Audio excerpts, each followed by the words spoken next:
ప్రపంచ ఎయిడ్స్ నివారణ వారోత్సవాల్లో భాగంగా ప్రాణాంతక వ్యాధిగ్రస్తులకు నిత్యావసర సరుకులు పంపిణీ చేసినట్లు ఉమా మనోవికాస కేంద్రం ప్రాజెక్ట్ మేనేజర్ టి రాజా తెలిపారు. ఈ సందర్భంగా ఉమా మనోవికాస కేంద్రం ప్రాజెక్ట్ మేనేజర్ టి రాజా మాట్లాడుతూ, ప్రపంచ ఎయిడ్స్ నివారణ వారోత్సవాల్లో భాగంగా ప్రాణాంతక వ్యాధిగ్రస్తులకు నిత్యావసర సరుకులు అందజేస్తున్నామని అన్నారు. అర్హులైన వారికి చేతనిచ్చి ఆదుకోవడమే మానవత్వం అన్నారు. మానవ సేవయే మాధవ సేవగా భావించి సిద్ధార్థ హాస్పిటల్స్ ఈ సరుకులను సమకూర్చడం అభినందనీయమని రాజా తెలిపారు.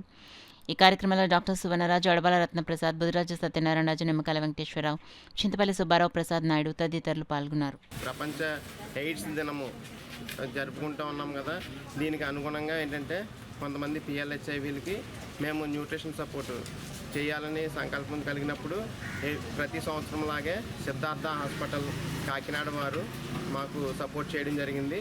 దీనికి అనుగుణంగా 20 నుండి 25 మంది ఎవరైతే హెచ్ఐవి వ్యాధి బాధిత కుటుంబాలు ఉన్నాయో వారికి సహకరించడానికి మేము నిర్ణయించుకున్నాము.